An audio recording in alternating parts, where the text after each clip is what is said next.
The House of Secrets. Setting Seattle, Washington, family. The Harringtons. Part 1.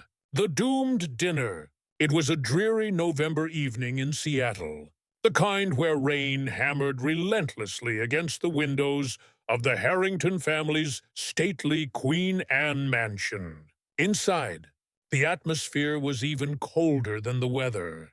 Thanksgiving dinner, meant to be a cozy reunion, had instead devolved into a battleground of bitter words and accusatory glances. Robert Harrington, the 60-year-old patriarch with impeccably coiffed silver hair, sat at the head of the polished mahogany dining table. His sharp eyes scanned each of his children, more appraising than appreciative of the perfectly roasted turkey. Eleanor, his 58-year-old wife and a former art teacher, struggled to maintain a smile, but the strain was evident in the faint lines around her eyes. She had spent the entire day preparing this meal, hoping it might somehow dispel the ominous clouds that had hung over their home for years. Michael Harrington, the eldest son, a successful lawyer in his mid-30s, scowled down at his phone, constantly checking emails as if his professional life held more importance than any family conversation. Sarah Harrington, the 32-year-old second child, with her striking red hair and intelligent eyes, idly tapped her fork against her plate, a thoughtful expression on her face. She was the only one who dared to challenge her father, and her sharp questions often probed the family's deepest fissures. Emily Harrington, the 25-year-old youngest daughter, a sensitive and free-spirited art student, practically disappeared behind her long brown hair, occasionally glancing at her mother with worried eyes. Michael! Can you put that phone away? Robert's voice cut through the heavy silence like a knife. This is a family dinner, not a boardroom. Michael looked up, annoyance etched on his face. I'm waiting for an important email from a client. Dad, you know how these cases are. They don't wait for anyone. Don't use work as an excuse for disrespect. Robert retorted, his tone imperious. My son, the brilliant lawyer, seems to forget he's a member of this family. Sarah let out a short, sarcastic laugh, a jarring sound in the quiet room. Disrespect? Are you talking about respect, Dad? I think you're the last person who should be lecturing us about that. Eleanor quickly interjected, her voice soft but fragile. Now, children, please, it's Thanksgiving. I'm just speaking the truth. Mom, Sarah said, her gaze fixed on Robert. He constantly makes unreasonable demands, always expects us to live up to his expectations, while he's the one hoarding the biggest secrets. Sarah's words hit like a lightning bolt. The air in the room grew thick. Robert stiffened, his face going unusually pale. Eleanor bowed her head, her hands clasped tightly under the table. Michael raised an eyebrow, a flicker of curiosity in his eyes. Emily recoiled, sensing the escalating tension. What are you talking about, Sarah? Robert hissed, his voice laced with menace. Don't speak nonsense. I'm not speaking nonsense, Dad, Sarah insisted, her eyes still on him. I've been looking into it, about Uncle David's death. The room seemed to hold its breath.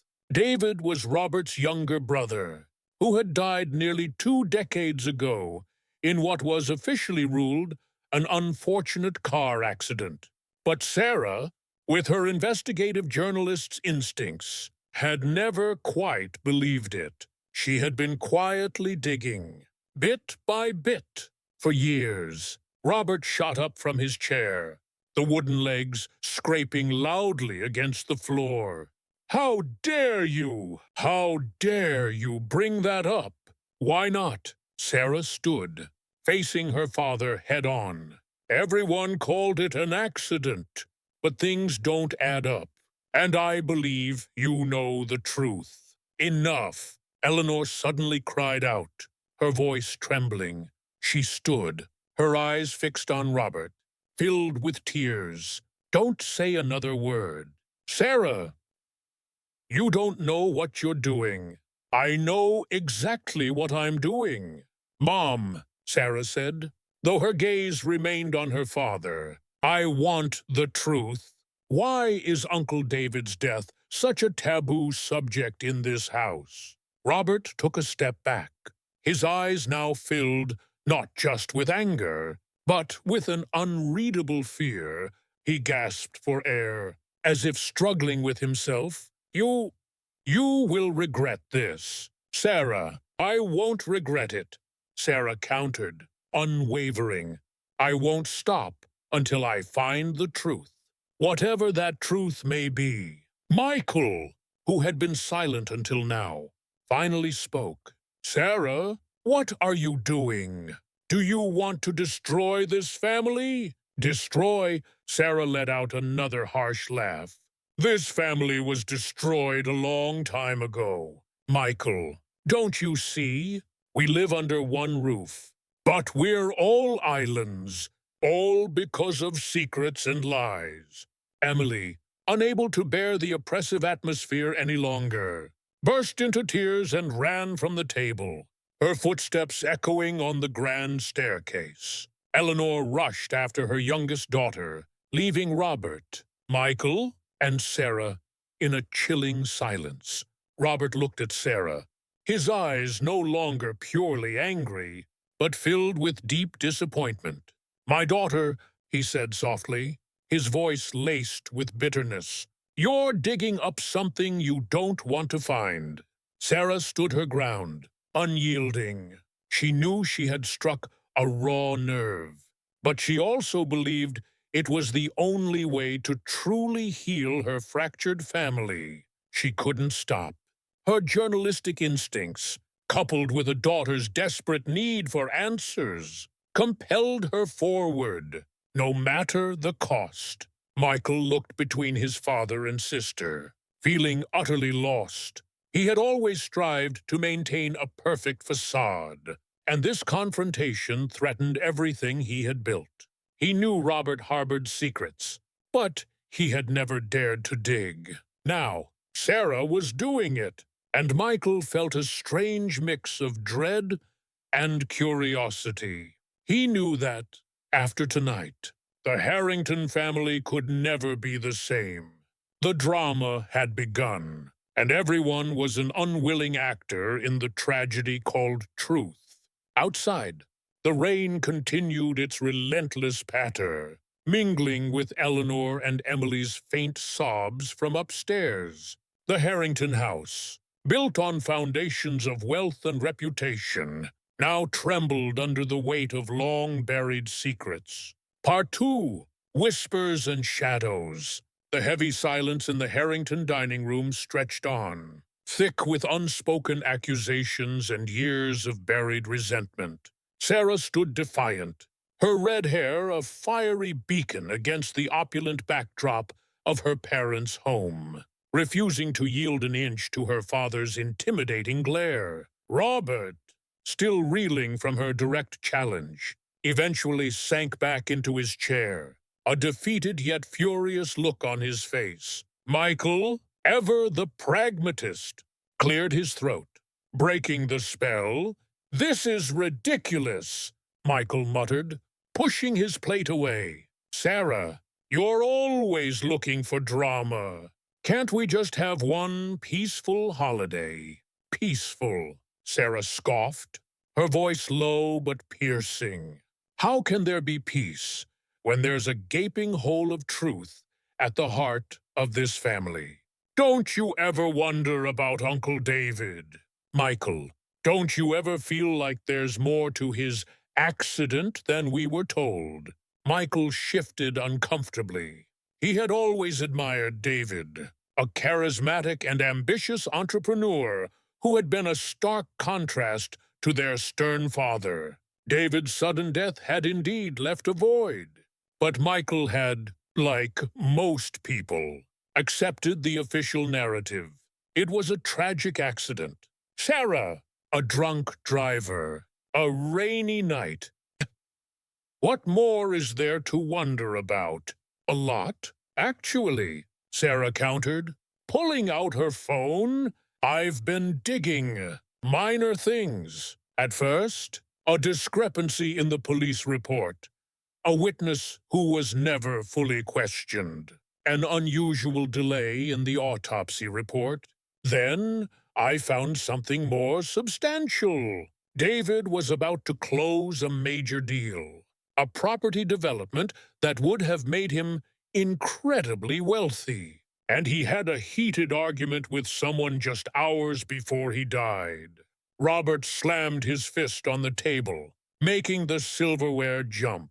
That's enough. Sarah, you're making things up, spinning fantasies for your pathetic little blog. It's not a blog, Dad. It's investigative journalism, Sarah corrected, her voice dripping with sarcasm. And I'm not making things up. I'm following leads. Leads that point straight back to this house. And to you. Just then, Eleanor reappeared, her eyes red and puffy, Emily clinging to her side. Emily looked fragile, her artistic soul clearly unable to cope with the venomous atmosphere. Please, Eleanor pleaded, her voice a whisper. Can we just stop? For Emily's sake. Mom, you don't have to protect him anymore, Sarah said, her gaze softening slightly as she looked at Eleanor. If you know something, please tell us. It's time. Eleanor flinched, her eyes darting to Robert, who was now staring intently at his plate, his jaw clenched. A silent battle was clearly raging between the parents, a long-standing power dynamic that Sarah was actively disrupting. There's nothing to tell, Eleanor said, her voice barely audible. It was an accident, a terrible, tragic accident, and yet you look like you're about to confess to murder. Eleanor, Robert snapped, suddenly raising his voice. Stop acting so dramatic. You'll give Emily nightmares. Emily whimpered, pulling closer to Eleanor. The little girl in her still feared her father's harsh words. Dad, you're scaring her, Michael said, a rare flicker of protectiveness in his eyes for his youngest sister. He was a creature of logic and order, and this emotional chaos was pushing him out of his comfort zone. If there's something to know, just say it. This secrecy is tearing us apart. Robert finally looked up, his eyes meeting Michael's. There's nothing for you to concern yourself with, Michael. Focus on your law firm. Your reputation is far more important than some ghost story. My reputation, Michael laughed, a harsh, humorless sound. My reputation is tied to this family. Dad, if Sarah uncovers something, it affects all of us. The Harrington name isn't just about your architecture firm anymore. The mention of the family name seemed to hit a nerve with Robert. He leaned back, a calculating glint in his eyes. So, you want to know the truth? Do you, all of you? He paused, letting the tension build, enjoying the power he held. Some truths are better left buried. Not this one, Sarah retorted. Not when it involves David. Suddenly, Emily, who had been silent, looked up, her small voice cutting through the heavy air. Mommy, what did you mean by the old house? Everyone froze. Eleanor's face paled. Robert's eyes narrowed, shooting a warning glance at his wife. Emily, innocent to the weight of her words, had merely repeated something she had heard Eleanor murmur during a nightmare. "Emily, darling, it's nothing," Eleanor stammered, pulling Emily closer. "Just a bad dream." But you kept saying, "the old house," and he knew, Arden, and we should have told someone, Emily insisted, her voice getting louder. Sarah's journalistic instincts flared. "What old house? Mom, where?" Eleanor visibly trembled. "It's nothing, really. Just an old place David and I used to visit when we were kids. In Olympia, the state capital." It was a familiar name, but the connection to David and Eleanor's obvious distress was chilling. Sarah filed the information away, her mind already racing. Robert, sensing the conversation spiraling out of his control, rose abruptly. "This dinner is over. Everyone, to your rooms. We will discuss this no further." His voice was firm, authoritative, a desperate attempt to reassert his control. But the spell was broken. Sarah simply stared at him, a flicker of triumph in her eyes. Michael, instead of obeying, pulled out his phone again. But this time, he wasn't checking emails. He was typing something into a search engine. Olympia. Old house. David Harrington. Eleanor led Emily away. Her shoulders slumped, leaving Robert isolated in the dining room, the remnants of the untouched Thanksgiving feast mocking his lost authority. The air still crackled with unspoken words, with the echoes of Emily's innocent question and with the chilling implication of what the old house might mean. Sarah knew this was just the beginning. The cracks in the Harrington facade were growing, and she was determined to shatter it completely, no matter what dark truths lay beneath. She felt a surge of adrenaline, the thrill of the chase, but also a growing apprehension. She knew digging up family secrets could be dangerous, not just for her own peace of mind, but for the very fabric of their lives. Part 3. The first confrontation. The morning after Thanksgiving was shrouded in a typical Seattle drizzle, mirroring the somber mood within the Harrington mansion. A thick blanket of silence had settled over the house, punctuated only by the occasional creak of old floorboards or the distant hum of traffic. Robert had locked himself in his study, a fortress of mahogany and leather. Undoubtedly fuming, Eleanor and Emily remained upstairs, a fragile alliance against the unspoken turmoil. Sarah, however, was wide awake and energized.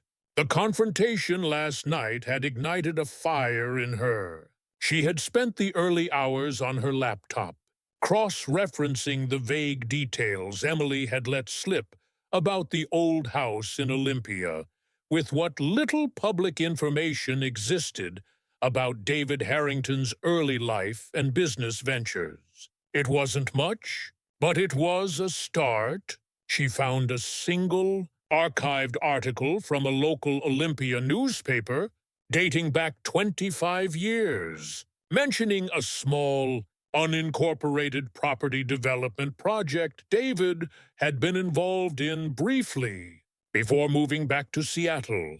The article was short, blunt, and gave no hint of anything sinister. But Sarah had a gut feeling. She knew she couldn't rely solely on online searches. If there was a true secret, it would be hidden in plain sight, or buried deep within personal files. Her target, Robert's study, it was a sacred, untouchable space, guarded by the patriarch's imposing presence. But Sarah was done with respecting boundaries. Around mid-morning, she found her opportunity. Robert briefly emerged from his study, looking disheveled and agitated, to retrieve a fresh cup of coffee from the kitchen. As he walked past her in the hallway, he gave her a sharp, warning glare. Don't even think about it. Sarah, you're treading on thin ice. Sarah met his gaze without flinching. The truth always finds a way, Dad, and I'm just helping it along.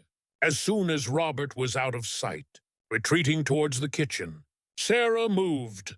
Her heart hammered against her ribs, a mix of fear and exhilaration.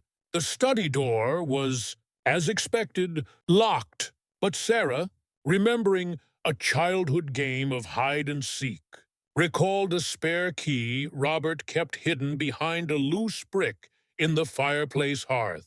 A secret passed down to them when they were children. A contingency for locked-out emergencies. Her fingers trembled as she found the cool metal key. The lock clicked softly. Sarah slipped inside, closing the door quietly behind her. The room smelled of old paper, leather, and Robert's expensive cigars. Row upon row of meticulously organized books lined the walls. His large, antique desk dominated the center, covered with architectural blueprints, financial ledgers, and a discreet, locked drawer. Her eyes immediately went to that drawer. It was the kind of lock that required a small, intricate key, not a common one. Sarah scanned the desk, the bookshelves, even under the desk blotter, but found nothing obvious. Then her gaze fell upon a small, ornate wooden box on a nearby shelf, filled with various cufflinks and tie pins. One of the pins had a tiny, almost invisible key attached to its underside. It was a long shot, but worth trying. The key slid into the lock with a satisfying click. Sarah pulled open the drawer. Inside lay not stacks of cash or incriminating documents, but a single, worn, leather-bound journal, an old photograph, and a faded newspaper clipping. She picked up the journal first. The handwriting was familiar, but not Robert's. It was David's journal. Sarah's breath hitched. Her uncle's personal thoughts, hidden away for decades. She flipped it open to a random page. The entries were dated from the year before his death. They spoke of frustrations with business partners, a secret relationship, and increasingly, a growing fear. He's watching me, one entry read. He won't let me leave. He's always been this way. Possessive, controlling, but now it's different. He knows too much. Her heart pounded. Who was he? Sarah quickly skimmed more pages, searching for a name. She saw mentions of a big project in Olympia, a chance to finally break free. And then, chillingly, Robert's interference. Next, she looked at the photograph. It was an old, sepia-toned picture of Robert and David in their younger days, standing in front of a rustic, somewhat dilapidated farmhouse. It was clearly the old house Eleanor had mentioned. Both brothers were smiling, but there was an intensity in Robert's eyes, even then, that felt unnerving. Finally, the newspaper clipping. It was an obituary for David. Nothing unusual there, except for a handwritten note scrawled on the back in what appeared to be Robert's distinct, sharp script. Silence is golden. Some things are better left buried. For the family's sake. The pieces clicked into place. The old house in Olympia. David's fears. Robert's obsessive secrecy. It all pointed to something far more sinister than a mere accident. Robert wasn't just hiding the truth. He was actively protecting it, perhaps even complicit in it. A sudden click of the front door downstairs jolted Sarah. Robert was back.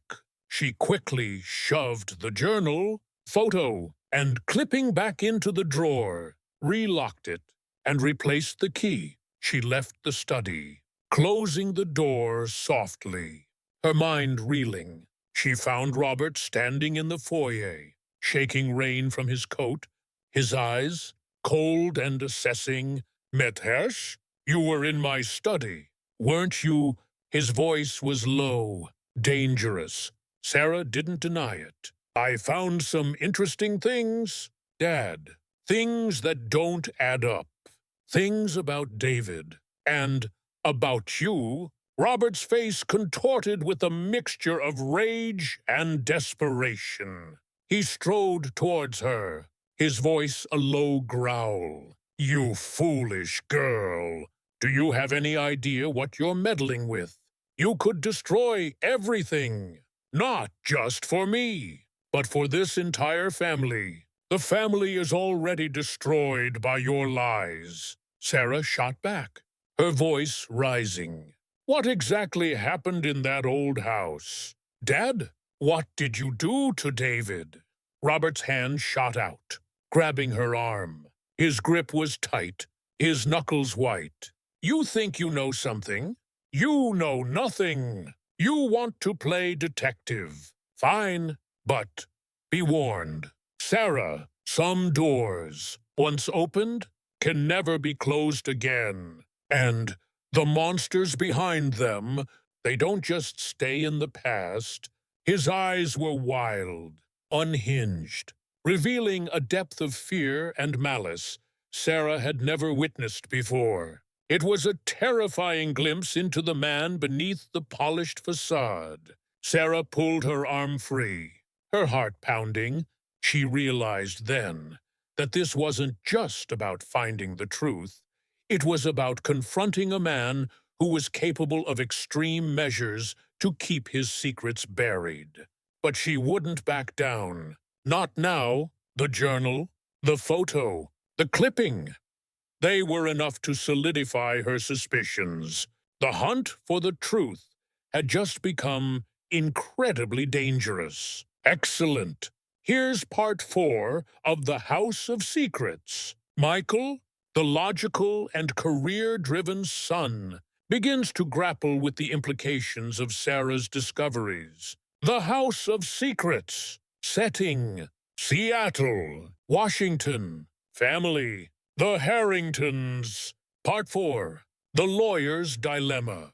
The echoing threat from Robert still hung in the air of the grand foyer, a tangible pall over the Harrington home. Sarah, though shaken by her father's uncharacteristic display of raw fury and his unsettling warning about monsters, refused to be intimidated. She retreated to her room, the journal clutched tightly in her hand, its worn leather a comforting, tangible link to the truth she desperately sought. Downstairs, Michael stood rooted to the spot where he had watched the heated exchange between his father and sister. Robert, after his outburst, had stalked back into his study, slamming the door with a finality that reverberated through the silent house. Michael's perfect, ordered world felt like it was fracturing. As a corporate lawyer, he prided himself on logic, facts, and control. This raw, emotional chaos, particularly emanating from his usually composed father, was deeply unsettling. He pulled out his phone again, not to check emails, but to search David Harrington Olympia property. He typed, then Harrington family history, Olympia. The usual surface-level results appeared. News of Robert's successful architectural projects, mentions of Eleanor's charitable art endeavors, David's brief, early forays into property development. Nothing that screamed murder or conspiracy. Yet, Sarah's conviction, and more disturbingly, Robert's extreme reaction, gnawed at him. Michael found himself walking toward Robert's study, a place he rarely entered uninvited. He paused at the closed door. The faint smell of old paper and Robert's cigars seeping through the cracks. For years, he had respected his father's privacy, accepted the unspoken rules of the house. But Sarah's words, "This family is already destroyed by your lies," echoed in his mind. He was a lawyer. His entire career was built on uncovering facts, dissecting evidence, and seeking justice. Or at least, winning. He knew the legal ramifications of what Sarah was digging up. If Robert was truly involved in David's death, it wouldn't just be a family scandal. It would be a criminal case that would obliterate the Harrington name. He didn't try to open the door, knowing it would be locked. Instead, he went to the vast, impeccably curated library, another domain of Robert's. Michael knew his father kept detailed records of everything: financial transactions, property deeds, old contracts. Robert was meticulous to a fault. If there was a hidden financial trail connected to David's Olympia project, it would be here, tucked away somewhere. He spent the next few hours sifting through dusty binders and ledgers, his trained eye scanning for anything unusual. He found records of a significant land purchase in Olympia made by Robert and David jointly. Nearly 25 years ago, it was a large tract of rural land, far more substantial than the small, unincorporated property development Sarah had found in the archived newspaper article. This purchase was followed by several unexpected financial disbursements from Robert's personal accounts to David, marked cryptically as project expenses. The amounts were inconsistent, some quite large, and seemed to stop abruptly around the time of David's death. Then he found it, tucked inside a ledger detailing the Olympia land acquisition, was a series of dated receipts and invoices. Most were for construction materials, legal fees, etc., but one cluster of receipts, from roughly 6 months before David's death, caught his attention. They were for a private detective agency, a discreet firm known for its surveillance work, and the dates on those receipts directly preceded a sharp increase in the project expenses paid to David. Michael's legal mind began to connect the dots. Robert hiring a private detective to investigate David. Why? What could David have been doing that warranted such scrutiny? And why the sudden increase in payments? Was it hush money? Blackmail? Or something far more sinister? He pulled out his phone, his fingers flying across the keypad. He quickly looked up the private detective agency. They were still in business, highly reputable, but fiercely discreet. Getting information from them without a court order would be impossible. Just then, Eleanor appeared at the library doorway, her face pale and drawn. She carried a tray with tea and some light sandwiches, trying to create a semblance of normalcy. Emily was nowhere in sight. "Michael, darling," she said, her voice thin. "You've been in here for hours. Are you all right?" Michael looked up. The ledgers spread out before him like a criminal evidence board. "Mom, I need to ask you something. About David. About that land in Olympia." Eleanor's eyes widened, a flicker of raw panic in their depths. She set the tray down with a clatter. "What? Oh, what about it?" "Michael, these financial records," he said, tapping a page. "They show large sums of money going to David right before his death, and records for a private investigator. What was going on? Mom, what was David doing that Robert felt he needed to investigate?" Eleanor sank into a nearby armchair, her hands clasped tightly. It's complicated.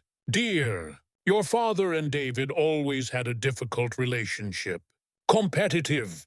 David was always trying to prove himself, always chasing big dreams. But what about the Olympia property? Was it more than just a development? Michael pressed, his lawyer's instinct for detail taking over. Eleanor wrung her hands. David had a plan, a grand plan. He believed he could turn that land into something revolutionary. But it involved some very dangerous people. Robert tried to warn him, to pull him out, but David was so stubborn he wouldn't listen. Dangerous people? Michael felt a cold knot form in his stomach. Who? Eleanor shook her head, tears welling in her eyes. I can't say. Michael, your father, he made me promise. For the family's safety. For the family's safety, Michael exclaimed, his voice rising in frustration. Mom, we are talking about David's death. If he was involved with dangerous people, and Robert knew, then his accident might not have been an accident at all. Eleanor whimpered, covering her face with her hands. Please, Michael, don't push your father. You don't understand the risks. He went through so much to protect us. Protect us from what? Mom, Michael demanded, his own emotions starting to fray. From the truth, or from the consequences of what he did. Eleanor looked up, her eyes glazed with tears and a haunting sorrow. Robert, he tried to help David. He really did. But David, he became reckless. He got involved with things that were beyond his control. And Robert, he just wanted to make it all go away. To bury it. For all of us. Michael stared at his mother, a chilling realization dawning on him. Eleanor wasn't just afraid for the family's reputation. She was afraid for their safety. And her fragmented words suggested not just Robert's knowledge, but perhaps his active involvement in making it all go away. The dangerous people, the private investigator, the abrupt stop to David's payments. It was all beginning to coalesce into a terrifying narrative. His father, the esteemed architect, might be a murderer, or at the very least, an accessory. The thought made him sick to his stomach. His internal conflict raged. As a lawyer, his duty was to the law, to justice, but as a son, his loyalty was to his family, to the name he carried. The Harrington name, now tainted by suspicion. He knew he couldn't ignore this. Not anymore. He needed to find out the full truth, not just for Sarah, but for his own conscience and for the family's future, whatever that might be. Part 5. An Unlikely Alliance. The silence in the Harrington house that afternoon was not one of peace, but of simmering anticipation. Robert remained cloistered in his study, a defiant prisoner of his own making. Eleanor was in the kitchen, her movements jerky and distracted, clearly still reeling from Michael's questions and the resurfacing of old traumas. Emily was sketching quietly in the sunroom, her sensitive artistic nature finding solace in creativity. Yet the tension in the air was palpable even there. Sarah, armed with David's journal and a renewed sense of purpose, found herself pacing her bedroom. The entries were cryptic, frustratingly vague at times, but the underlying fear was undeniable. He's watching me. He won't let me leave. Robert's interference. Who was he? Was it Robert, or someone else Robert was connected to? And what exactly was this big project in Olympia that David believed would finally free him? She knew she couldn't piece this together alone. Her journalistic skills were sharp, but Michael possessed a legal mind, a meticulous attention to detail, and access to financial records she could only dream of. He was also, despite their sibling rivalry, driven by a desire for truth and order, a stark contrast to Robert's chaotic secrecy. Taking a deep breath, Sarah walked to Michael's room. The door was slightly ajar. He was hunched over his desk, surrounded by stacks of financial ledgers and what looked like legal documents. He didn't look up when she entered. "Found anything interesting?" Sarah asked, her voice low, a hint of truce in it. Michael startled, then slowly pushed away a particularly dense ledger. His face was pale, and his usual composure was replaced by a look of weary disbelief. "You were right, Sarah. There's a lot more to David's death than a simple accident." Sarah felt a surge of validation, mixed with a chilling dread. "What did you find?" Michael leaned back in his chair, rubbing his temples. "Financial irregularities. Large, unexplained payments from Dad's personal accounts to David. And then these." He pushed a stack of receipts across the desk. "Private investigator. Surveillance. Just before David's death." Sarah's eyes widened as she picked up the receipts. "A P? Robert hired a P. To watch David. Looks like it," Michael confirmed, his voice flat. "And Mom was just in here. She talked about David getting involved with dangerous people in Olympia, and that Dad tried to make it all go away." She seemed terrified. Sarah's mind raced. Dangerous people. David's journal mentioned being watched and trying to break free. It also mentions Robert's interference with his Olympia project. She pulled David's journal from behind her back and placed it on his desk. "I found this in Dad's study." Michael's eyes widened as he saw the familiar leather-bound book. He carefully picked it up, flipping through the pages. "This is David's handwriting. How did you get this?" "Let's just say I bypassed Dad's security protocols," Sarah said with a dry smile. "He keeps it locked in a drawer, along with a faded photo of him and David in front of the old house in Olympia, and David's obituary with a handwritten note on the back. Silence is golden. Some things are better left buried, for the family's sake." All in Dad's scrawl. Michael read the note on the back of the obituary, his face hardening. He knew. He's been hiding this for 20 years. He began to read through David's journal entries, his lawyer's brain already analyzing the phrasing, the dates, the implications. He read about David's ambition, his desperate need to escape Robert's shadow, and his increasingly risky ventures. David was clearly desperate, Michael murmured, looking up from the journal. He was convinced this Olympia project was his big break, his way to financial independence from Dad. But he also mentions being sucked deeper into the quicksand. And he knows my secrets.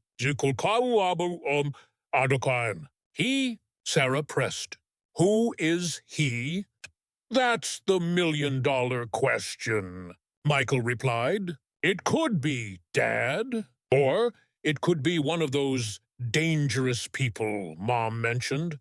He tapped a particular entry in the journal. "David writes about a silent partner in the Olympia deal, someone powerful with dark connections." He was getting cold feet about their methods. Sarah leaned closer, her journalistic instincts buzzing. "A silent partner. Someone powerful. This is bigger than just Robert's family issues. Michael, this sounds like organized crime. Or at least some very unsavory business dealings that went south." "Exactly," Michael agreed, his gaze now meeting Sarah's. a shared understanding finally bridging the gap between them. If David was about to expose this silent partner or renege on a deal, it could have been motive for murder. And Robert, trying to make it all go away, might have been covering for that person or even for himself if he was somehow coerced or involved. So, Robert might not be the killer, but he's certainly involved in the cover-up, likely to protect the family name and perhaps even himself from the consequences of David's dangerous dealings, Sarah theorized.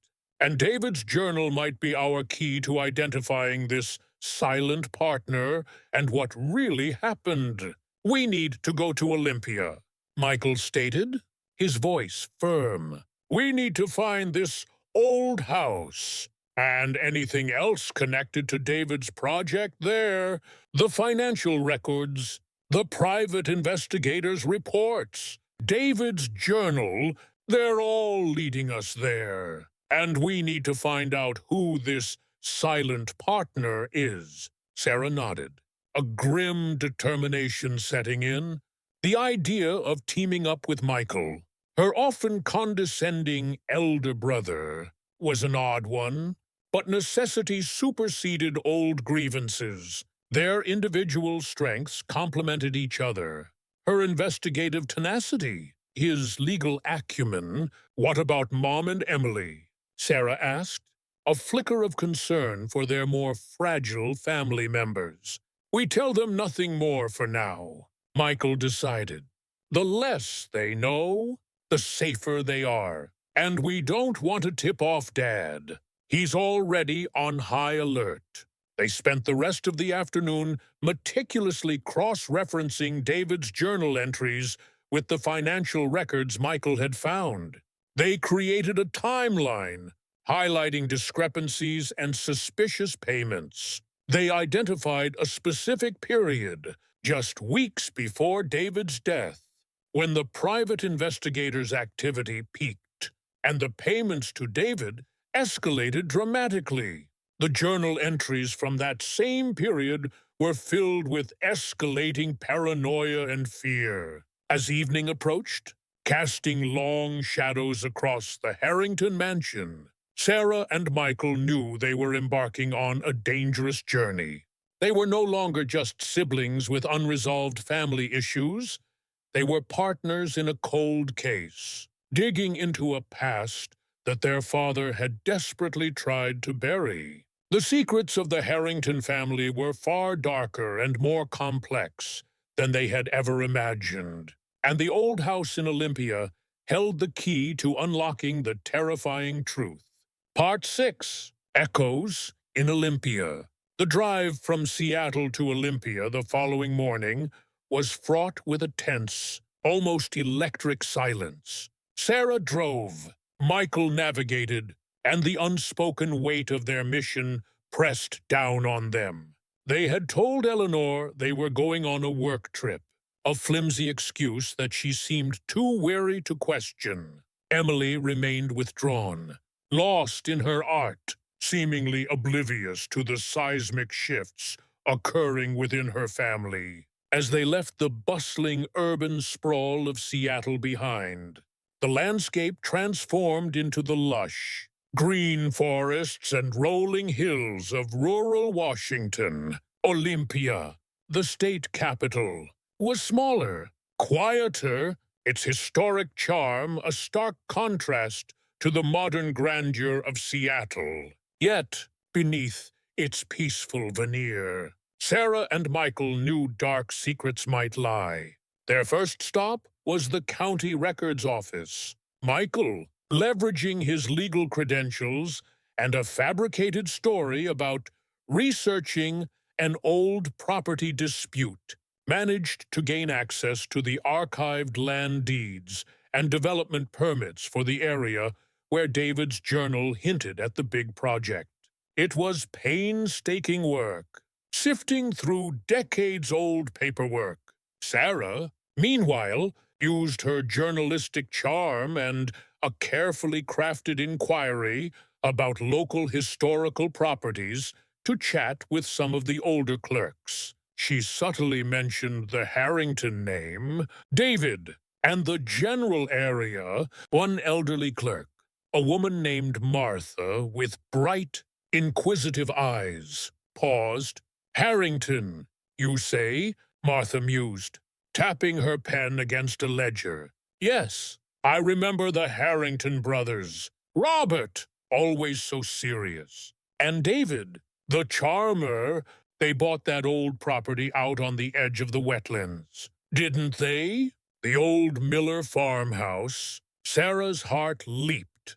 The Miller farmhouse. Can you tell me anything about it? Martha chuckled.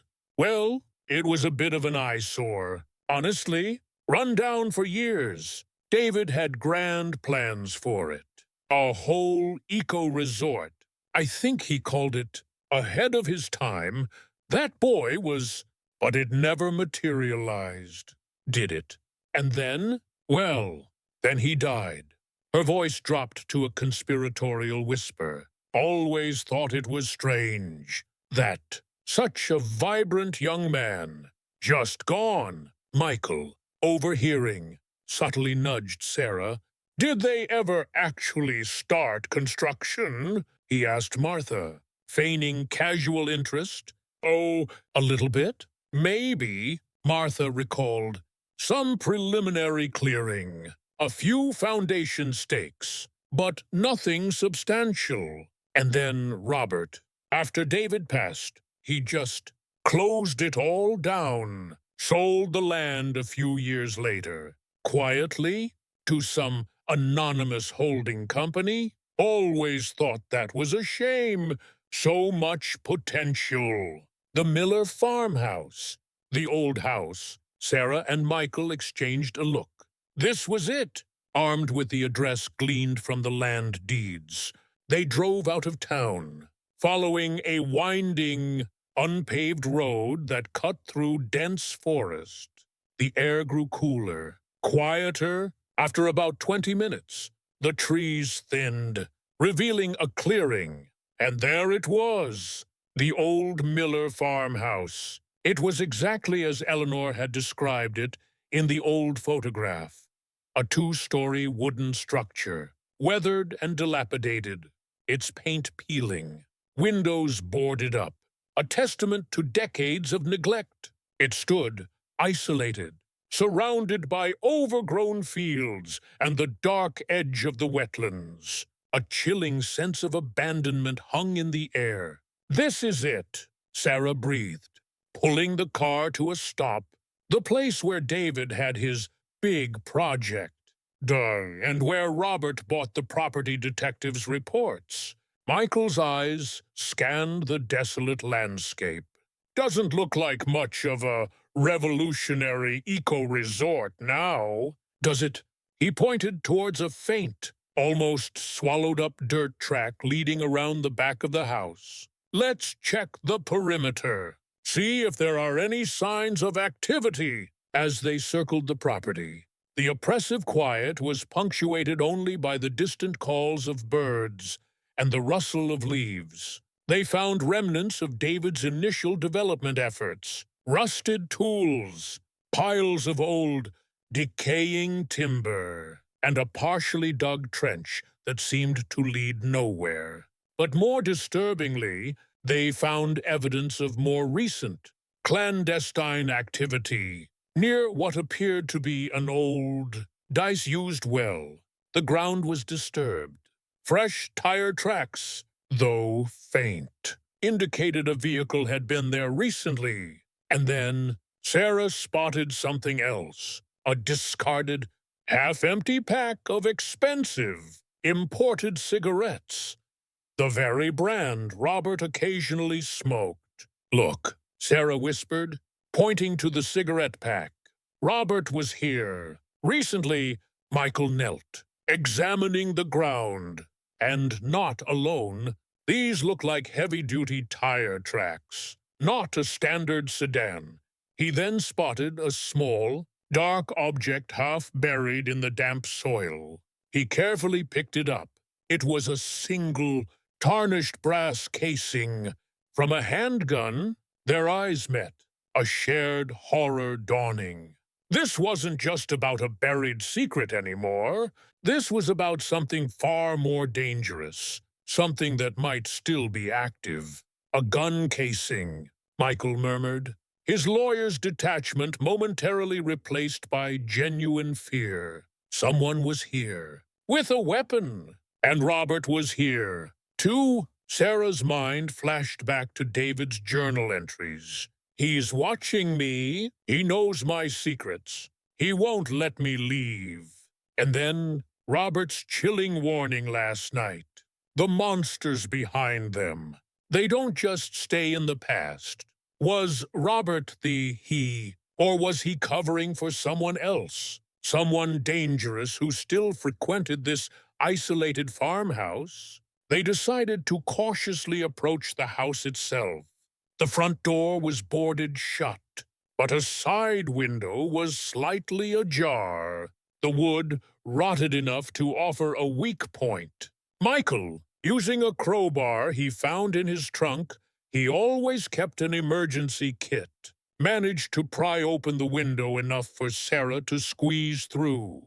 Inside, the air was stale, musty, and heavy with the scent of decay. Dust motes danced in the slivers of light filtering through the boarded windows. The farmhouse was sparsely furnished, appearing to have been long abandoned. Yet, in the middle of the main living area, there was a makeshift table with a recent stack of yellowed newspapers and an empty coffee cup. Someone had been here, very recently. As Sarah cautiously explored the downstairs, Michael, ever the pragmatist, headed for what looked like a cellar door. He found it unlocked, a rickety wooden staircase leading down into utter darkness. He pulled out his phone, activating its flashlight. The beam cut through the gloom, revealing a small, damp cellar with a dirt floor. There were no shelves, no storage, just bare earth. But in the center, there was a patch of recently disturbed soil. It looked like someone had been digging. Michael knelt, his heart pounding. He began to scrape away the loose dirt with his bare hands. After a few agonizing moments, his fingers brushed against something hard and metallic. He dug faster, revealing a small, weathered wooden box, roughly the size of a shoebox, buried shallowly beneath the ground. Just as he was about to pull it out, a loud creak from the floorboards above them echoed through the house. Someone else was here, and they weren't alone. Part 7. The Buried Truth. The sharp creak from the floorboards above sent an immediate jolt of adrenaline through Michael.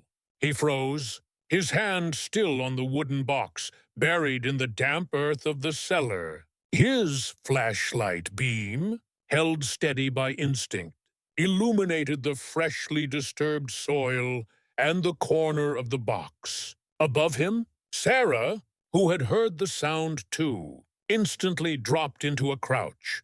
Her investigative mind, trained for danger, told her it wasn't the settling of an old house. This was the deliberate, stealthy movement of another person. Her gaze darted to the side window she had entered through. It was still ajar. Had someone followed them? Or worse, had someone been waiting? "Michael?" Sarah whispered, her voice barely audible, but laced with urgency. "Someone's here. I heard them. Down in the cellar." Michael carefully, silently, pulled the wooden box free from the earth. It was heavier than he expected, and old, with rusted metal clasps. He quickly tucked it under his arm, his lawyer's instinct telling him this was crucial evidence. He looked up the rickety stairs, his grip tightening on his phone flashlight. Above, the faint sound of footsteps shifted, growing closer to the cellar door. The air grew cold. "Hide," Sarah hissed from above, her voice now a strained whisper, as she scrambled for cover behind a decaying wardrobe. Michael didn't hesitate. He plunged deeper into the dark corner of the cellar, pressing himself against the cold, damp stone wall, dousing his flashlight. The darkness enveloped him, thick and suffocating, but he could still hear a slow, deliberate creak as the cellar door above slowly opened. A sliver of weak, gray light cut into the blackness, followed by the faint rustle of clothing. "Hello?" A voice, deep and gravelly, echoed down the stairwell. It wasn't Robert. This voice was unfamiliar. Menacing. "I know you're in here. Don't make this difficult." Sarah held her breath, pressing herself further into the shadows. She could see the silhouette of a large man standing at the top of the cellar stairs, his shadow stretching down into the darkness. He seemed to be listening, waiting below. Michael stayed absolutely still, his heart hammering against his ribs. He could feel the pulse throbbing in his temples. He knew if he moved, made any sound, they would be found. The wooden box felt heavy, ominous, a ticking time bomb in his hands. After a long, agonizing moment, the man sighed impatiently. "Fine, have it your way." Then, a sudden, blinding beam of light cut through the cellar. It wasn't a phone. It was a powerful, tactical flashlight sweeping across the walls, inching closer. Michael instinctively pressed himself even harder against the wall, trying to become one with the shadows. The light swept past him, then stopped, hovering over the freshly disturbed patch of earth where the box had been. The man swore under his breath. "Damn it! They found it." The footsteps descended, slowly, deliberately, down the rickety stairs. Each creak was a hammer blow to Michael's nerves. He could hear the man's heavy breathing, the scent of stale cigarette smoke reaching him.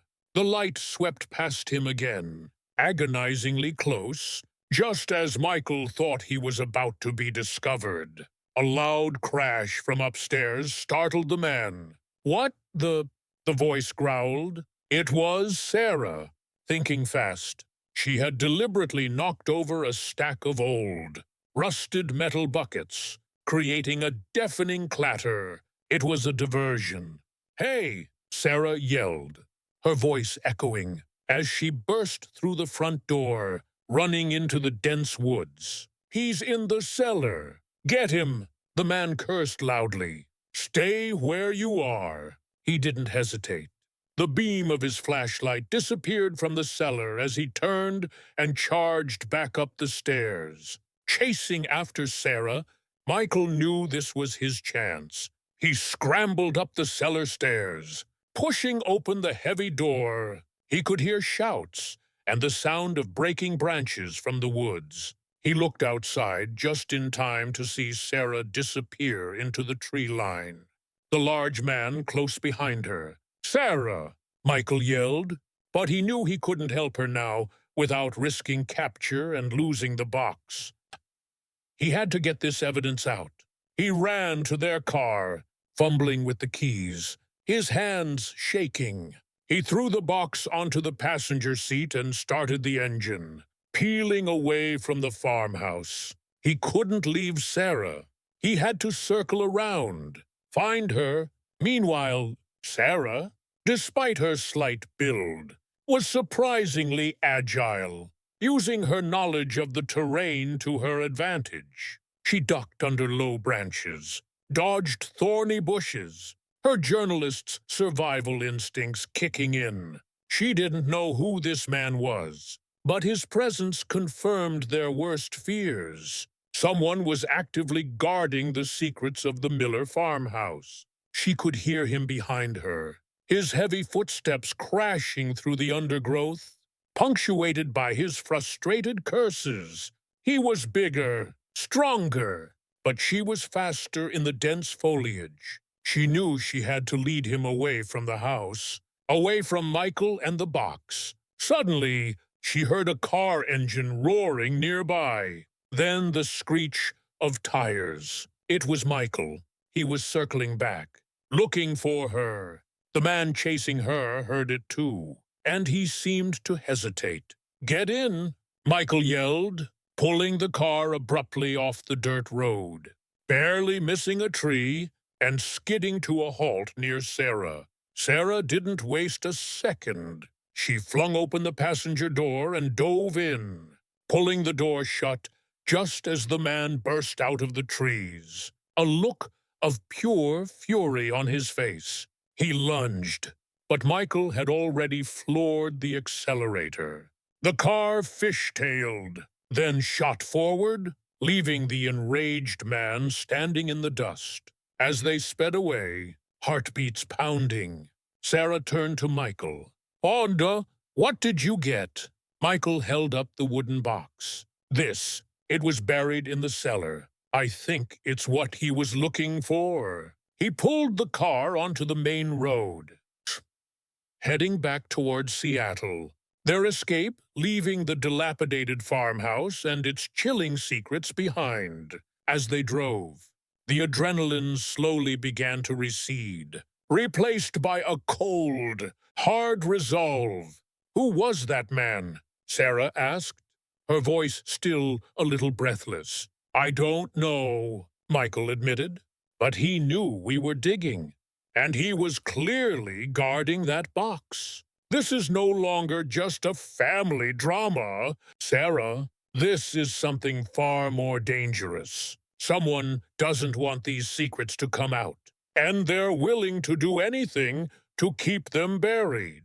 They decided to pull over at the first secluded rest stop they found to examine the contents of the box. Michael carefully pried open the rusted clasps. Inside, nestled beneath layers of brittle, yellowed cloth, they found a small, meticulously organized collection of items. There was a thick stack of old letters, addressed to David, from a woman named Elara Vance.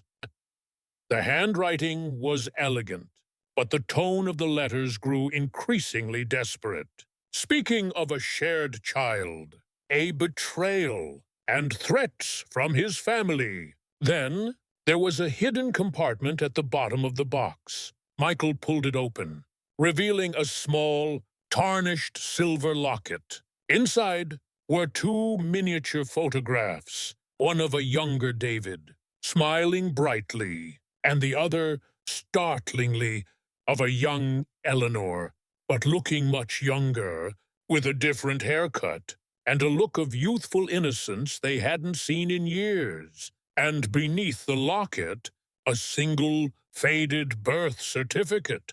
The name on the certificate was Emily Harrington.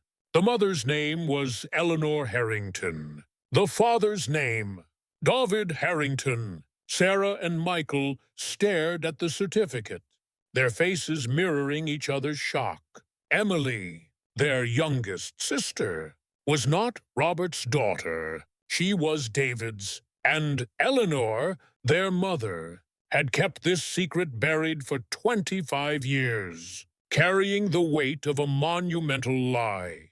The monsters Robert had warned Sarah about were not just in the past. They were living, breathing secrets within their own family. Part 8. The Mother's Confession. The faded birth certificate felt like a burning coal in Michael's hand. Emily Harrington. Father, David Harrington. Mother, Eleanor Harrington. The words, clear and stark, ripped through the last vestiges of their family's carefully constructed reality. The old house in Olympia, the dangerous people, David's desperate secret life, it all coalesced into a single, agonizing truth that resonated with unimaginable implications. Sarah, equally stunned, gently took the locket from Michael's grasp. She opened it again, staring at the miniature photo of a young Eleanor. Her features softer, less burdened, almost unrecognizable from the weary woman she now knew. "Emily is Uncle David's daughter," she whispered, the words tasting foreign and bitter on her tongue. "Mom has been living a lie for 25 years. Michael, the methodical lawyer, was already piecing together the timeline. Eleanor and Robert were married for a few years before Emily was born. If Emily is 25 now, and David died 20 years ago, then David was alive and involved with Mom when Mom was already married to Dad. Emily was conceived before David's death. So, Dad knew," Sarah stated, her voice flat. "He knew Emily wasn't his. He let Mom raise her as his own, and he kept this secret, protected this lie, for over 2 decades." Her mind flashed back to Robert's possessive grip on Emily's childhood, his almost obsessive desire for her to excel, perhaps a warped sense of duty, or a desperate attempt to maintain appearances. The box also contained the stack of letters from Ilara Vance to David. Sarah picked them up, her journalistic curiosity overriding her shock. The letters spoke of a passionate, albeit secret, affair. Ilara's anguish grew with each letter, mentioning a child she believed was David's, and her fear of David's increasingly erratic behavior and his dangerous associates in Olympia. She had been begging David to acknowledge their child and leave his dangerous life. The last letter, unsent, was a frantic plea for David to meet her one last time, hinting at a desperate revelation she needed to share. "Wait a minute," Sarah said, frowning. "These letters are addressed to David from Ilara Vance. She claims to have his child and is desperate, but the birth certificate says Emily's mother is Eleanor. This is a different woman or another child." Michael took the letters, his brow furrowed. So David had a secret affair with Ilara Vance and with Mom, potentially overlapping, and Ilara Vance claims to have his child too. He shook his head in disbelief. David was clearly living a very complicated and dangerous double life. They stared at the contents of the box, a tangled web of infidelity, hidden paternity, and dangerous secrets. The question of who killed David remained, but the why was becoming terrifyingly clear. David's web of secrets, his dangerous business dealings, and his complicated love life could have provided motive for many, and Robert, finding out about David and Eleanor, and perhaps even about David's other child with Ilara, would have had a powerful motive to make it all go away. They knew they couldn't delay confronting Eleanor. The weight of this revelation was too immense. They drove back to the Harrington mansion in stunned silence, the once familiar route now feeling alien and foreboding. They found Eleanor in the sitting room, knitting, a picture of false calm. Emily was still in the sunroom. "Mom," Michael began, his voice surprisingly gentle, holding up the wooden box. "We need to talk." "We went to Olympia, to the old house." Eleanor's knitting needles clattered to the floor. Her eyes, already red-rimmed, darted from the box to their faces, then to the closed study door where Robert remained. What did you find?" she whispered, her voice barely a breath. Sarah stepped forward, holding up the birth certificate. "We found this, Mom, Emily's birth certificate. It says David is her father." Eleanor's composure shattered. Her face crumpled, and she let out a choked sob, covering her mouth with trembling hands. "Oh, God! Oh, God!" "Mom," Sarah said, kneeling beside her. Why did you keep this from us? Why did you let us believe Robert was her father? Eleanor wept openly now, the dam of 25 years of secrets finally breaking. I was so young, so foolish. Robert and I had just gotten married. And then I met David again. We had known each other since childhood, always had a special connection. He was so charming, so alive, so different from Robert. One night, it was a mistake. Just one night. But it wasn't just one night, was it? Mom, Michael interjected, holding up the locket with Eleanor's young picture. You were clearly deeply involved. Eleanor looked at the locket, her eyes filled with a distant pain. We were in love. Michael, David and I. It was wrong.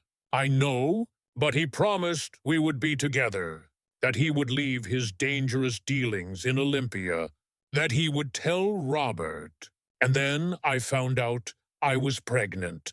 With Emily. And Robert? Sarah asked, her voice tight. Did he know? Eleanor nodded, tears streaming down her face. He found out. He wasn't stupid. He confronted me. I was terrified. He was furious, absolutely incandescent with rage. But then he became calm, cold. He said he would accept Emily as his own, for the sake of the family's reputation. On one condition, David had to disappear forever. He told David that if he ever came near me or Emily again, he would ruin him, expose everything, and make sure David paid for his mistakes. He threatened him. So Robert did threaten David. Michael murmured, his mind racing, and David was already involved with dangerous people, and had another woman claiming to have his child. It sounds like David had many enemies. David was trying to break free from those dangerous people. Eleanor sobbed. He had a final deal in Olympia. A big score, she said. That would give him the money to leave everything behind, including them, and start a new life with me and Emily. He came to tell me he was finally going to do it. Tell Robert. Tell everyone, but he never got the chance. Did Robert kill him? Mom? Sarah asked, her voice barely a whisper, the ultimate question hanging in the air. Eleanor flinched, a fresh wave of tears cascading down her face. No, I don't think so. Not directly. He was home with me that night, but he arranged for David to meet those people. He told David he could mediate, help him get out clean. Robert knew David was going to expose his secrets to me about the other woman, Ilara Vance, and about his other child. Robert couldn't let that happen. He wanted David out of our lives. Permanently, a horrifying realization dawned on Michael. So Robert set him up. He orchestrated a meeting between David and those dangerous people, knowing it could go terribly wrong, just to get David out of the picture for good. Eleanor nodded, her face contorted in agony. He said he wanted David to disappear, not die, but he knew the risks. He confessed to me later that he pushed David to that meeting, convinced him it was the only way to escape. He said he never intended for David to die, but he knew it was a possibility. He made me promise to never speak of it. For Emily's sake. For our reputation. He said it was the only way to keep us safe from those people David was involved with. So, Robert was complicit in David's death. Sarah concluded, her voice devoid of emotion, the raw facts sinking in. He didn't pull the trigger, but he put David in harm's way. knowing the lethal risks, just to protect his own secrets and reputation. And he let you live with this lie for 25 years. Just then, the study door opened. Robert stood there, his face grim, having undoubtedly heard the agonizing confession. His eyes, usually cold, held a flicker of something akin to pain, mixed with defiance. "So," Robert said, his voice flat, "the truth is out. All of it." He looked at Eleanor, then at Sarah and Michael, a lifetime of secrets exposed. "Are you satisfied now, children? Do you understand the lengths I went to protect this family? To protect all of you from the consequences of others' mistakes?" Eleanor looked at her husband, no longer with fear, but with a profound, exhausted sorrow. "Robert," she whispered, "it was never about protecting us. It was about protecting your name, your pride, and you destroyed us in the process. The Harrington family, once a bastion of wealth and respectability, had been ripped apart by the very secrets its patriarch had fought so desperately to bury. The full weight of the truth had finally come crashing down, leaving only shattered pieces in its wake. Part 9. The Reckoning. The air in the Harrington living room crackled with the raw electricity of shattered trust and exposed lies. Robert, having emerged from his study, stood by the grand fireplace, his usual imposing posture slightly deflated, yet his eyes still held a defiant glint. Eleanor, huddled on the sofa, was a figure of profound grief, her long-held secret now laid bare. Michael and Sarah, exhausted but resolute, faced them, the weight of their discoveries heavy in the sudden, agonizing silence. "Consequences, Robert," Michael stated, his voice steady despite the tremor in his hands. "You talk about protecting us, but your actions have led us to this. Complicity in David's death, covering up a murder for 20 years, and letting Mom live with this lie. Do you understand the legal ramifications of this?" Robert finally looked at Michael, a flicker of something akin to fear in his eyes. "Legal ramifications. What proof do you have, Michael? A stolen journal, receipts from a private investigator, a woman's hysterical confession. That's hardly enough to stand in court. A P.I. as receipts show surveillance. David's journal implicates dangerous people, and your interference. A mom's testimony, combined with the birth certificate and the locket, establishes a clear motive for you to want David out of the picture. And let's not forget the gun casing we found at the farmhouse. And that man who chased us," Sarah countered, her voice rising with indignant force. "This isn't a theory, Dad. It's a case building against you. And as a journalist, I can take this public. Make sure no one turns a blind eye." Robert's face tightened. The threat of public exposure clearly hit him harder than the legal one. "You wouldn't dare," he spat, his voice laced with venom. "You would ruin this family. Your own sister would be branded as the product of an affair. Your mother's name, your own name, tarnished forever. It's already tarnished by your secrets." "Dad," Sarah shot back, "Emily deserves to know the truth about her father. Mom deserves to be free from this burden. And David deserves justice." Eleanor, roused from her grief, looked up at Robert, her eyes red-rimmed but resolute. "Sarah is right. Robert, the lies have destroyed us more than any truth ever could. I can't live like this anymore. I will tell them everything." The police? Anyone who asks. Robert's eyes narrowed. You really think they'll believe you? Eleanor, a woman who's been living a lie for 25 years. You'll implicate yourself, then so be it, Eleanor said, a quiet strength emerging that surprised even her children. I'd rather face the truth, whatever it holds, than live another day in this suffocating prison of deceit. Michael stepped forward, his legal mind taking over. Dad, we need to consider our options. If we try to bury this further, and it gets out, the consequences will be far worse. We need to control the narrative. We need to decide how this comes out, and what steps we take next. Control the narrative. Robert scoffed.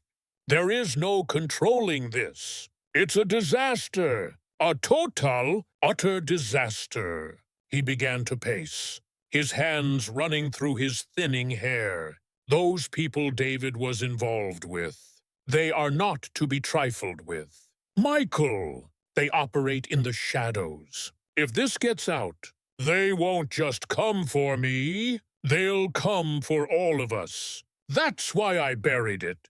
To protect you all. Or to protect yourself and your reputation, Sarah muttered. Who exactly were these dangerous people? Dad? Robert stopped pacing, his eyes darting nervously. A man named Elias Thorne. He runs a network of illegal operations, money laundering, extortion, illicit land deals. David got entangled with him on the Olympia project, believing he could outsmart him, use his connections for his own gain. But Thorne is ruthless. David crossed him. And Thorne, he doesn't leave loose ends. A cold chill ran down Sarah's spine. Elias Thorne, the name sounded chillingly familiar, like something from a true crime podcast. Was Thorne the man who chased us at the farmhouse? Robert hesitated. It's possible. He keeps tabs on that property. It was where David made his deal with Thorne, where many of their discussions took place. So you sent David to his death. Michael concluded, his voice heavy with accusation.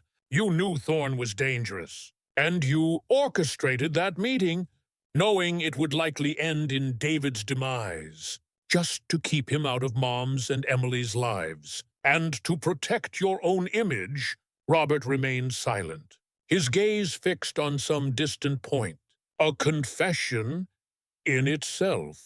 Just then, Emily, drawn by the raised voices, appeared tentatively in the doorway. She looked at her parents, then at Sarah and Michael, her innocent eyes trying to decipher the immense sadness and anger radiating from them. Mommy, Daddy, what's wrong? She asked, her voice small and trembling. Eleanor let out a fresh wave of sobs, unable to look at her daughter. Sarah stepped forward, her heart aching for Emily. This was the hardest part. Emily, Sarah said softly, taking a deep breath. We found something important about our family. About your father. Emily's brow furrowed. But Dad's right there, she said, pointing to Robert. Sarah looked at Robert, then back at Emily. Robert is your father, Emily. He raised you, he loved you, but your biological father was Uncle David. Emily's eyes widened, her innocent world shattering around her.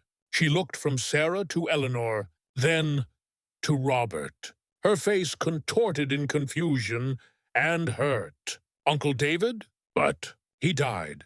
And Dad, you're my dad, aren't you? Her voice broke. Robert, for the first time, seemed utterly undone. He took a hesitant step towards Emily, his face etched with a pain that was finally, genuinely visible. Emily, my dear girl, I am your father. I always will be. But what Sarah says is true. David was your biological father. Emily recoiled, her gaze fixed on Eleanor, her eyes wide with betrayal. Mommy, is it true? You lied to me. All this time, Eleanor, through her tears, could only nod, reaching out a trembling hand to her daughter. I'm so sorry, my love. So sorry. Your father and I, we thought we were protecting you. Emily didn't take her hand.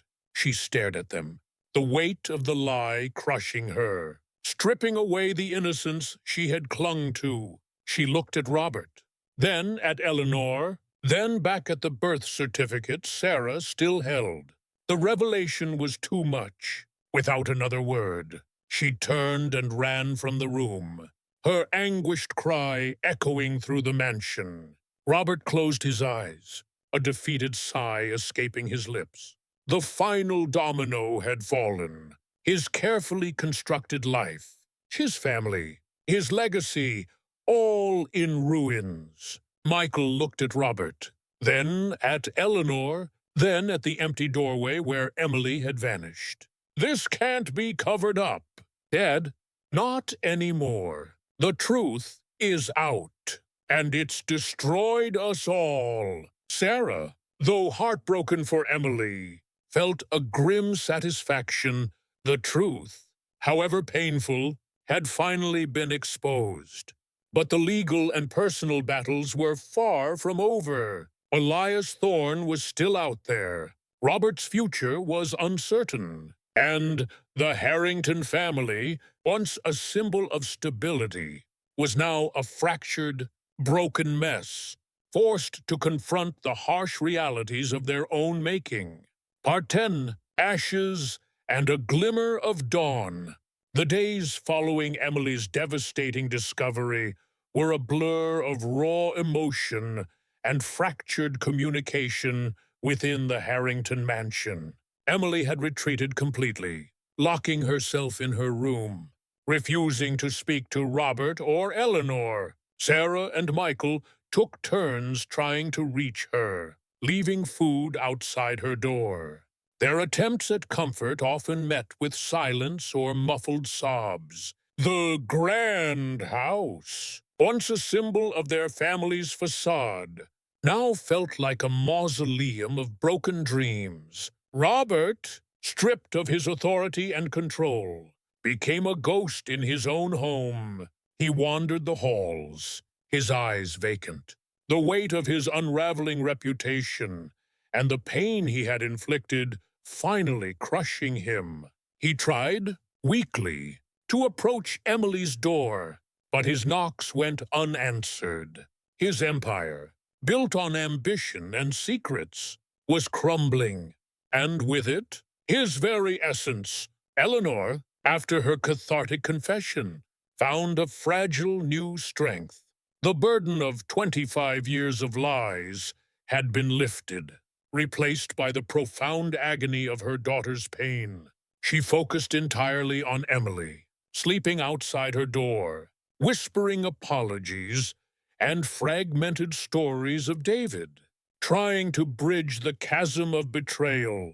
Sarah, ever the journalist, knew the story couldn't end here. The threat of Elias Thorne still loomed, and the truth of David's death deserved justice. With Michael's legal expertise, they carefully assembled their evidence: David's journal, the private investigator's receipts, Eleanor's testimony, and the birth certificate.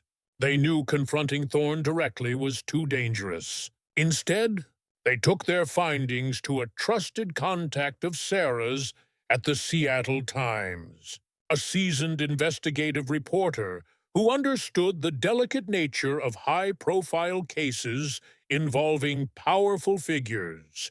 They leaked the story, not as a sensational headline, but as a meticulously researched exposé on the hidden dealings of Elias Thorne, mentioning his connection to David Harrington and a long, cold case. The article subtly hinted at the Harrington family's connection, framing them as unwitting victims of Thorne's dangerous world, forced to carry the weight of a painful past. The piece went viral, picked up by national news outlets, creating a public outcry that demanded answers. The public pressure, combined with the detailed evidence, finally forced law enforcement to act. The cold case of David Harrington's death was reopened, and a full investigation into Elias Thorne's criminal enterprise began. The anonymous man who had chased Sarah and Michael at the farmhouse was identified as one of Thorne's enforcers, and his presence at the scene linked Thorne directly to the ongoing concealment of evidence. The legal battle that followed was arduous and public. Robert Harrington was questioned extensively, but without direct proof of his involvement in David's physical death. He was not charged with murder. However, the revelations of his complicity in the cover-up, his threats to David, and the sheer audacity of his deception destroyed his architectural firm and his social standing. He faced severe financial penalties and was publicly disgraced, a fate perhaps worse than imprisonment for a man whose identity was so intertwined with his reputation. He spent his days in bitter isolation, watching his carefully constructed life crumble. Elias Thorne, facing overwhelming evidence and a growing number of witnesses emboldened by the Harringtons' public ordeal, was eventually arrested and charged with multiple counts, including conspiracy to commit murder in David Harrington's case. The accident was finally reclassified as a homicide. Closure for David's memory, though at a devastating cost to his family. As for the Harringtons, Eleanor eventually found a fragile peace. She continued to pursue art, but now with a raw, honest emotional depth that captivated others. Her primary focus remained Emily. It took months, but eventually Emily, witnessing her mother's genuine remorse and newfound honesty, slowly began to open up. Their bond, fractured by lies, began the painstaking process of rebuilding, rooted in vulnerability and shared pain. Eleanor dedicated herself to working with support groups for families dealing with hidden trauma, finding purpose in helping others navigate their own difficult truths. Emily found her voice through her art. The initial shock and betrayal slowly morphed into a profound wellspring of creative expression. Her artwork became dark, complex, filled with the raw emotions of abandonment and hidden identity. She explored themes of lineage, truth, and forgiveness, eventually finding her own unique perspective on her paternity. She sought out information about David, learning about his passions, his flaws, and his unfulfilled dreams, coming to terms with the man he was, rather than the father she was told he was. She eventually moved out of the mansion, choosing a small studio apartment in a vibrant artistic community in Brooklyn, forging her own path, free from the shadows of her family's past. Michael, after the dust settled, found his career as a lawyer profoundly changed. The Harrington case, while professionally damaging in the short term, also revealed his unwavering commitment to justice. He left his corporate law firm, no longer interested in defending the wealthy and powerful. Instead, he joined a smaller, more ethical firm, dedicating his skills to white-collar crime and justice reform, focusing on uncovering corporate malfeasance and fighting for transparency. His relationship with Robert remained strained, but he fostered a renewed, if still somewhat awkward, bond with Sarah and a supportive, protective relationship with Emily. Sarah became a celebrated investigative journalist. The House of Secrets became her defining piece, earning her national recognition and several prestigious awards. She continued to pursue stories of hidden truths and systemic injustice, using her platform to bring light to the darkest corners. While the process had taken a toll on her family, she believed fiercely that the truth was always worth fighting for, no matter the cost. She stayed in Seattle, often visiting Eleanor and Emily, finding a new, stronger connection with them forged in the crucible of shared adversity. The Harrington mansion eventually stood empty. Robert, unable to bear its silent judgment, sold it. The imposing facade, once a symbol of prestige, became a hollow shell, a monument to the secrets it had contained. The family, though irrevocably changed and scattered, found a chance, however fragile, to rebuild their lives, not on the shifting sands of lies, but on the hard-won ground of an unbearable, yet ultimately liberating, truth. The secrets were buried no more, and in their ashes, a new, tentative dawn began to break.